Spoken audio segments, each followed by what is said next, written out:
Welcome back to Noble Fates. Last night we got new content update number 10, which is carrying name Cornucopia.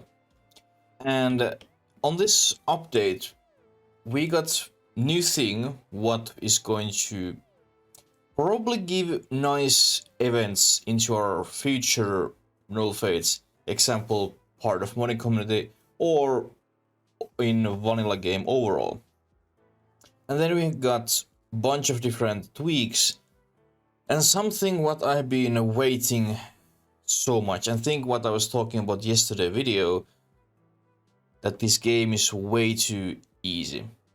Now we have difficulty sliders on all different events, so you can make your game even a little bit more difficult rather than playing this super extremely easy base game. But let's jump in this cornucopia, what that is, and then check out those different settings and tweaks what we have in game. Now you can find under furnitures, we have usable furnitures, and here we have cornucopia. This is way to trigger your feast rather than waiting that your people are willing to suggest a feast. And you need 12 nutrition of food you sacrifice, and then you can make this very cool looking item. Let's put this in our dining hall. Actually no, let's put this middle of our tavern. Wait, my people are building it. Also start building a tiny little temple. So far my biggest build.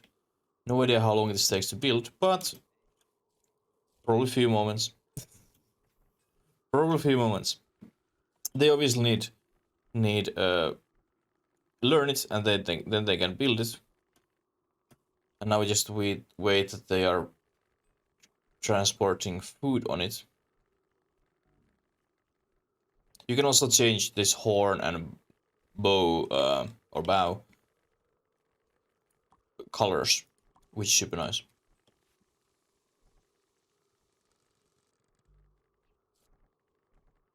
Supply, please, now. Thank you. And now, when there is 12 nutrition of food, it's filled with all different kind of food. And then you can just hold feast. And this works exactly like same way than any other feast. If you have if you want to give something extra after difficult battles or want mood boost for people, now you can trigger feast whenever you want. It's super nice, and best thing is that those people can still suggest feast even you don't have this cornucopia build, so you don't have to necessarily build this. You can just wait that they are suggesting feast, and then have feast whenever they do that. But then those other things, we have now new things in options. Under game settings, we have now a bunch of different sliders. Example, we have a bandit chance.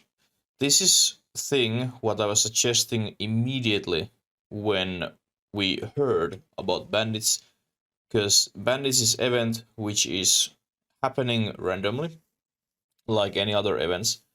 And when this new update main thing was bandits, well, I would suggest and guess that people maybe would want see these bandits for like a little bit more rapidly. So now we can at least make them more 2 times more often happens, and then raid chance and monster chance, rapid animal chance lower, so you have bigger chance to get event, and that event will be a bandit event.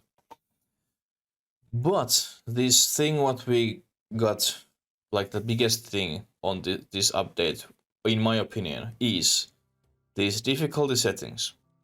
Now you can change raid, monsters, rabbit animals, and bandit difficulty. What this means, you can crank up 2 times. 2 times currently. This means that example raids, they are 2 times more difficult, and there's 2 times more people than normally.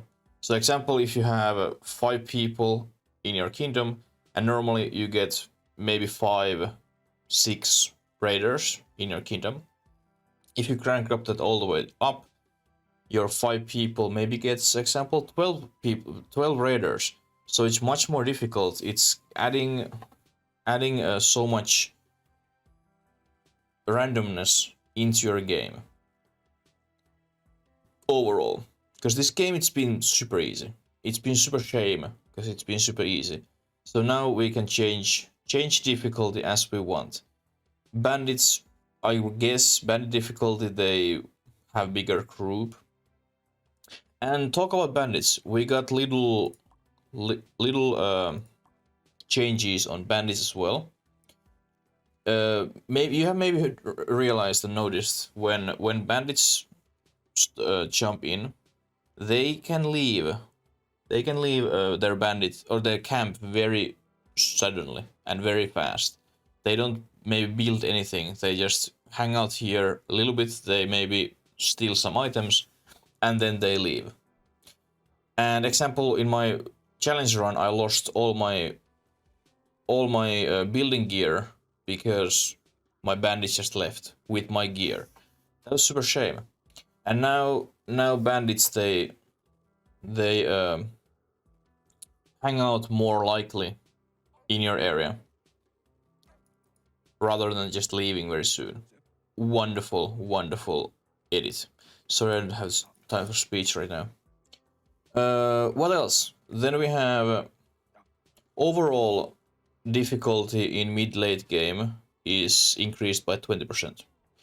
So I like that very much. Like, I think overall our difficulty should be more like in RimWorld, that either game is tracking your current wealth of your kingdom, and based on your wealth they are increasing difficulty, or just based on your time, how much you have spent time in your game, so it gets more difficulty, or how much you have researched and learned stuff.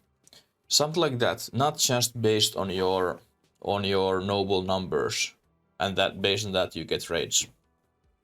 I hope they would change at some point, because it would be much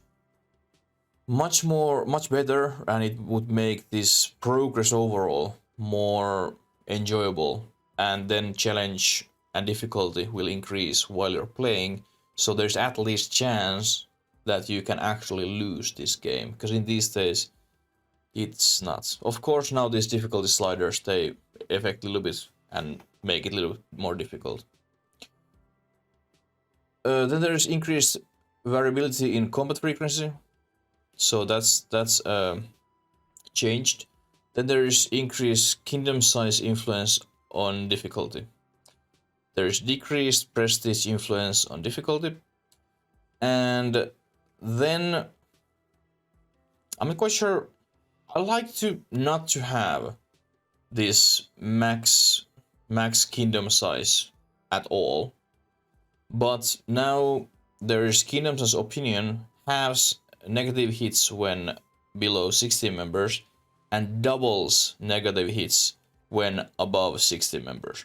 Like, as you have maybe seen my kingdom size video, there's different size for your kingdoms. An example, 16 members or above is like, let's say, too big kingdom, and your every single person, no matter what size kingdom they prefer, they don't like that. And now if you have more than 60 members, it doubles negative hits for everyone. So it's going to be nightmare if you have more than 16 people. Like, I like to try some point playing Noble Fates, where I have like very strict rules on different kingdom members. We have like king who is just ruling and maybe just hanging out. Then we have blacksmith who is just crafting, and then we have actual just soldiers and archers who are defending and fighting, and then other people they're just living in their area, doing their normal things while battle is going. That'd be super cool. If you have 16 people, it's very difficult to get like own role for different tasks, and then few people. Actually, you need more than few people in battle, because obviously you have a lot of nobles, and then there's also a lot of raiders. So those few peoples, they are not just can't handle that attack. So it's super difficult to have that kind of situation now, at least, because you get so big negative hit when you have over 16 units or over members in a kingdom. Then there's some diplomacy changes: decreased base per enemy raid chance, increased likelihood of offering peace, increased likelihood of attempting conquest. And then wanderers, increased wanderers population. Okay, like at least I have very often a lot of wanderers in my kingdom. And if we now get even more, of course, it means also shitload of money if you have rooms and bedrooms and beds, what you rent for people. You can sell your extra food, extra meals, extra drinks for your visitors. So now you get even more chance to make a load of money with those wanderers. So if you have any issues with money, it shouldn't be issue. But if you have issue, that will be fixed. Absolutely. And then just slight changes, decrease value for wood slightly, and then crops decrease food per pumpkin, decrease food per grape, and then we have stuck mortal. Do not use particles as resources for crafting, and then some modding tools more for modders. Overall, wonderful adding. This difficulty sliders is absolutely awesome. Maybe like our current challenge run, in every enemy's kingdom. Every kingdom is enemy. Let's say this way. Every kingdom is enemy. I think I will crank up that all the way up and see what it happens. Might be that we lose immediately, but we'll see. But yeah, now we have these sliders, and you can change bandit chance, so it can happen more often if you have feeling that you don't get bandits super often. They can be very difficult to get if you are unlucky like me. I was literally 5 hours trying to find or trying to get bandits in my kingdom. That very first night when this update came out, I didn't get. I was angry, I was sad, I was super tired. But now you can change the slider, thank God. And then the difficulty overall, it's wonderful. An example, rapid animals. They're super rare. Now, well, you've been able to change these rapid animals overall, but if you didn't know, you can change the sliders as well. What this update is giving chance for modders, what kind of events we could get. Well, we all know how big fans of drinking, example Vikings has always been. Maybe we get Viking race some point, who knows. Maybe we can get some Viking crops or props, weapons, clothes, and then we could have some sort of Viking variation from Cornucopia, and it would be drinking feast. Example, or some kind of animal sacrifice event for Egyptian people or something. Because we have different races, we have different gear, so you could have a little bit more roleplay aspect into your game. I think this is making things even more exciting for the future. But I hope you enjoyed this little review from our newest update.